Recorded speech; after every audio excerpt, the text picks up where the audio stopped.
Family Guy is an American animated sitcom that first premiered in 1999. With 20 seasons at the time of this recording, it continues to remain relevant till this day. From the Family Guy Shorts pipeline all the way to Family Guy Sleep, it never fails to spark trends all over the world with things as simple as a colorway. Now me personally, I'm no Family Guy expert. I've only ever occasionally dabbled into some older episodes, and there's only a handful of episodes I've ever entirely seen. So what better idea is there than to dedicate months of my life ranking all of its episodes? Yes, all 426. I'd go on about how big of a show this is, but I think you all know the schmuck by now. Every episode ranked was the best. There's two possible ranking styles that I could try here. One being the classical one, where I give my opinion on the worst episode, then move on to the second worst, and so on until we reach the best episode. Or the other one, I'm just gonna call the Ellis Mark style, where I start with season 1, go through all the episodes, give my opinions on them, and then only at the end, after I've given my opinion on every episode, is everything conclusively ranked. Now, there's a bit of a dilemma here, but personally, I decided to go for the Ellis Mark side because I heard the show very much deteriorates over the seasons, and I want to see that happen in real time. So now, before I plapper into your ear for another 2 minutes about Family Guy, let's get right into the rankings, starting with episode 1 of the entire series, and we're already starting off like really strong. Basically, Peter loses his job at the toy company and applies for welfare, but on accident, he receives a $150,000 check a week, and he just blows it all. In my opinion, this episode is really good and also miles better than the stuff I've seen from Modern Family Guy. It's a bit crazy how differently everyone interacted with each other. Nowadays, it's just sort of Brian hates Stewie and Stewie hates Brian, but not really. They're like actually good friends. And then Peter does some dumb shit, and then Lois is like, Peter, don't do that. And it's like, oh golly gee, and making freeze out, just being ignored entirely. But this feels like way different. They're actually like a sort of normal family. Every member of the family is included somehow as well, and Meg isn't a pointless punching bag. Another thing I really noticed here compared to the later seasons is that there's like a billion pointless characters nobody really asked for. They all pretty much just look the same and seem to be Peter's gals or drinking buddies of some sort, which indicates that Peter's friends were originally not even supposed to be all that present and just throwaways. Overall, I think this is a really great episode, especially for the pilot. So I'm putting it at number 1. Like, I have a choice, but I do think it's a good episode. Mr. Griffin, I think your words have touched us all. I'm sentencing you to 24 months in prison. Oh, no. Oh, no. Oh, no! Oh, no. Oh, yeah!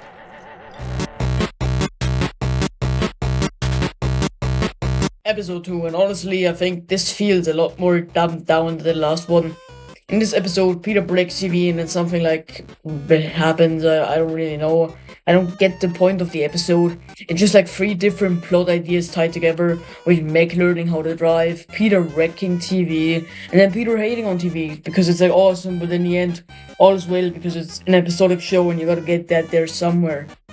I do think this episode is a bit boring. It's not really all that funny. The only thing I liked about it is the Stewie trying to kill Broccoli side plot, which ultimately carries this episode to be not completely gruesome.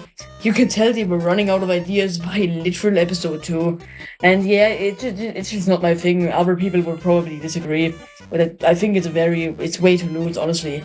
I'm putting it at number 2, and I would rank this episode as gruesome if it wasn't for the Stewie trying to kill Broccoli side plot. Oh, look at Stewie. Isn't he adorable playing with his Sesame Street phone? Put me through to the Pentagon. Do you know what sound a cow makes?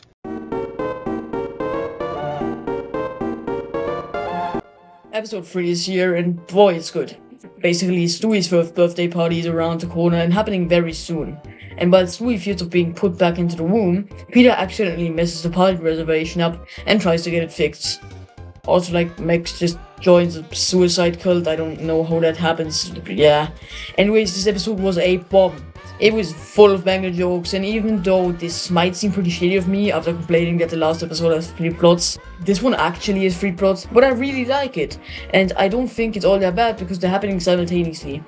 On top of that, this sees Stewie talking about being in the womb and recounting his experiences, which honestly I think is one of the best things to come out of Stewie next to his gadgets and gizmos, and I really wish that they, extended on this in further seasons, but oh well, you can't just make him be an actual baby forever. And yeah, he's just sort of like a fucking gay wad.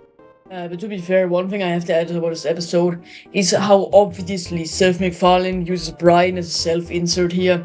Like, some of these scenes are just so obviously meant to be like, oh wow, Brian is so sassy and cool and normal, such a middleman, XD Ruffle Mayo show Peter.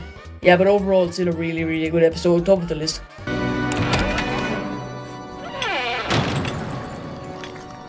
Welcome to Cheesy Charlie's. Heil Hitler!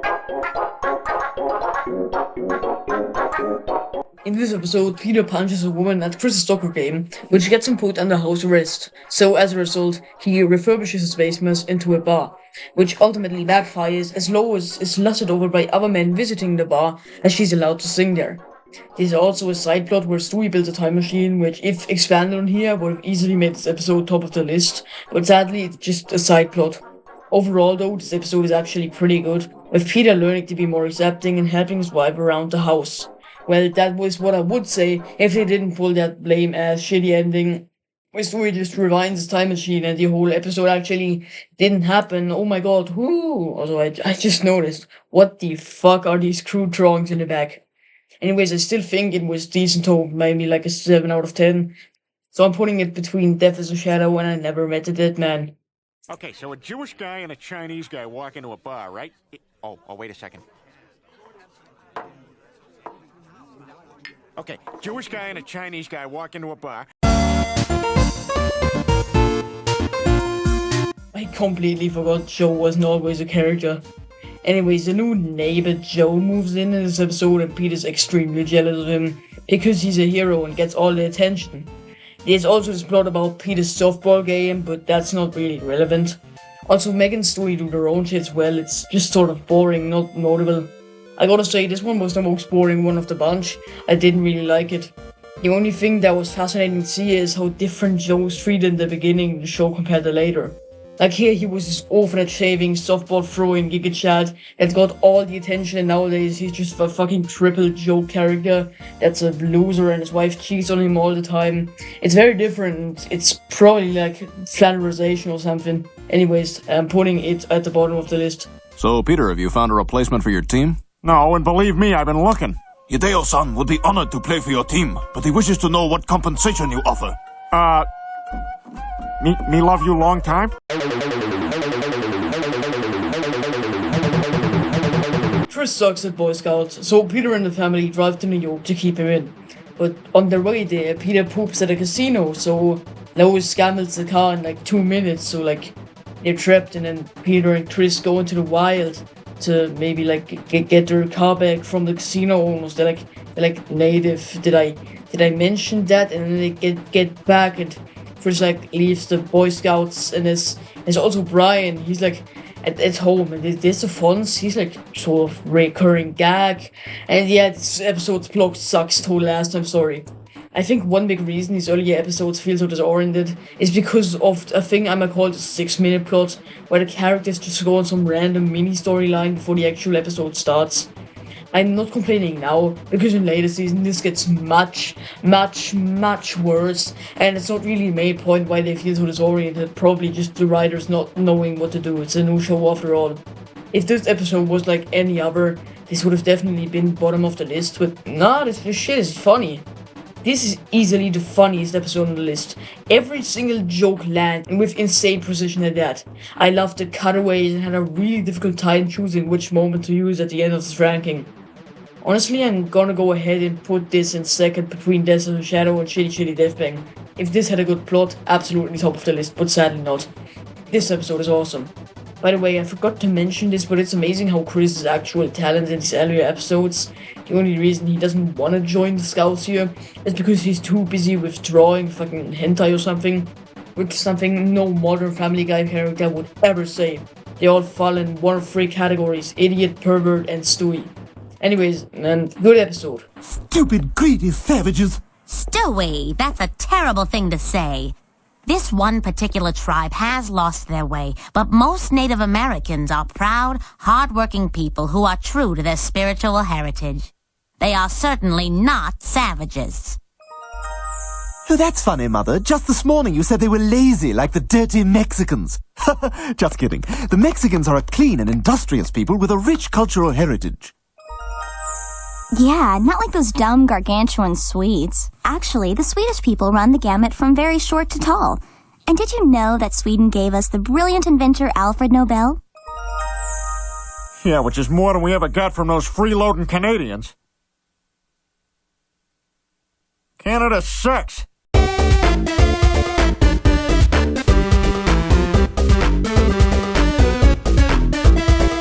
Now finally, to finish the season off, Brian and Peter get into an argument over a dog show, due to Brian believing he's being treated as a second-class citizen, and is forced to obey commands, so he just believes. But Peter saves him, because he's literally almost killed. Yippee! Whoa, Brian! Yeah, it's alright, I guess. This one was definitely really boring, especially since many of the jokes didn't land, so I probably put it next to A Hero Sits Next Door, but I like the premise a lot more than A Hero Sits Next Door, and this is the first time they actually do something with Brian. Also, fun fact, this is the first mention of Robert in the entire series I'm aware of. This probably isn't true, by the way, I didn't pay that close attention during the other episodes. Overall, a sort of decent episode, putting it between Mind Over Murder and I Never Met a Dead Man. Chris, you're hogging up all the fans. Yo, well, you're hogging up all the ugly.